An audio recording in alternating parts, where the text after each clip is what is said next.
కనబడుతుంది. ఇక దాంతోపాటు ఇంకొక అంశాన్ని చూడొచ్చు. నిరుద్యోగ సమస్య పరిష్కరించలేకపోయాం. మా హయాంలో ఆర్థిక వృద్ధి జరిగినా కూడా నిరుద్యోగం తగ్గలేదు. ఈ సమస్యని యూపీఏ ఎన్డీఏ పరిష్కరించలేకపోయాయి. పార్లమెంట్ సాక్షిగా అంగీకరించిన కాంగ్రెస్ నేత రాహుల్ ఉభయ సభలను కుదిపేసిన కుంభమేళ తొక్కిసలాట, రాష్ట్రపతి వ్యాఖ్యలపై ఇటు సోనియాకు సభా హక్కుల నోటీసులు అంటూ కూడా చెప్పిన పరిస్థితి కనబడుతుంది. తెలంగాణ రాష్ట్ర వ్యాప్తంగా కూడా ఏడాదిలో దాదాపుగా 1,00,000 ఉద్యోగాలు ఇస్తాం, రకరకాలుగా కూడా వీళ్ళు భిన్నమైన వాదనలు కూడా చెప్పిన పరిస్థితి కనబడుతుంది.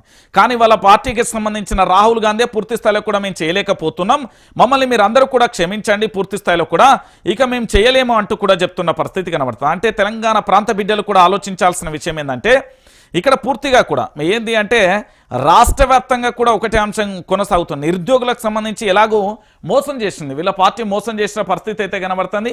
ఇక్కడ అసెంబ్లీ సాక్షిగా కూడా నిరుద్యోగులకు సంబంధించి మేము ఏమీ చేయలేకపోయామనే ఒక నిజాన్ని కూడా ఒప్పుకున్న పరిస్థితి కనబడుతుంది. అంటే తెలంగాణ రాష్ట్ర వ్యాప్తంగా పూర్తి స్థాయిలో కూడా ఏ విధంగా ఉంది అనేది కూడా మనం ఆలోచించాల్సిన పరిస్థితి కనబడుతుంది. ఇక దానికి తోడు మరొక అంశాన్ని కూడా మేము ముందుంచే ప్రయత్నం అయితే చేస్తా. ఒకసారి తెలంగాణ ప్రాంత బిడ్డలారా ఈ వార్త చూడుర్రి. ఇది తాండూరుకు సంబంధించిందండి. తాండూరుకి సంబంధించింది ఏంది అంటే ఇక్కడ ఒకసారి పూర్తి స్థాయిలో కూడా మీరు చూడుర్రి. వికారాబాద్ జిల్లా తాండూరులో కొడంగల్ జనరల్ ఆసుపత్రి అంటే జిల్లా ఆసుపత్రి బోర్డు స్థానంలో ఏర్పాటు, అయోమయానికి గురి అయిన నాయకులు ప్రజలు. ఇలా ఎందుకు జరిగింది అనే అంశానికి సంబంధించి ఒకసారి చూద్దాం. తాండూరులో దవాఖానకు కొడంగల్ పేరు, కొడంగల్ మెడికల్ కళాశాలకు అనుబంధ దవాఖానగా చూపేందుకు అంటూ కూడా మరో అంశాన్ని చూడొచ్చు.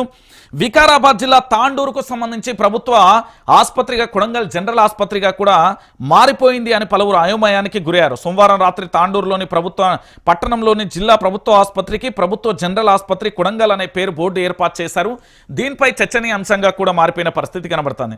ఎందుకు అంటే కొద్దిసేపటికి జిల్లా ఆసుపత్రిలో ఏర్పాటు చేసిన కొడంగల్ జనరల్ ఆసుపత్రి బోర్డు ఫోటోలు ఏవైతే ఉన్నాయో సామాజిక మాధ్యమాలలో వైరల్ కావడంతో అక్కడ డాక్టర్ శెట్టి రవికుమార్ అనే డాక్టర్ ఉంటారు, ఆయన వివరణ కోరితే ఏమన్నారంటే కాంట్రాక్టర్ నిర్లక్ష్యం వల్ల ఇలా జరిగిందని చెప్పుకొచ్చారు. సీఎం సొంత నియోజకవర్గం కొరంగల్లో ఏర్పాటు చేయాల్సిన బోర్డును పొరపాటున ఇక్కడికి ఏర్పాటు చేశారంటూ కూడా బదిలిచ్చారు. మరోవైపు కొద్దిసేపటి తర్వాత జిల్లా ఆసుపత్రి ఏర్పాటు చేసిన బోర్డును కొందరు తొలగించారు. కానీ ఇది ఇలా ఉండగా కొడంగల్లో మెడికల్ కాలేజ్ని కాంగ్రెస్ ప్రభుత్వం ఇటీవల ఆమోదం తెలిపింది. అయితే ఆ మెడికల్ కాలేజ్కు నియోజకవర్గం అనగా కూడా కొడంగల్ నియోజకవర్గంలో కనీసం 30 పడకల ఆసుపత్రి ఉంటే గానీ మెడికల్ కాలేజ్కి ఆమోదం లభించదని నాన్స్లో పేర్కొనడంతో కనీసం ఫోటో కోసమైనా ఇలా బోర్డుని ఏర్పాటు చేసి ఉంటారనే అంశానికి సంబంధించి చర్చనీయాంశంగా మారింది.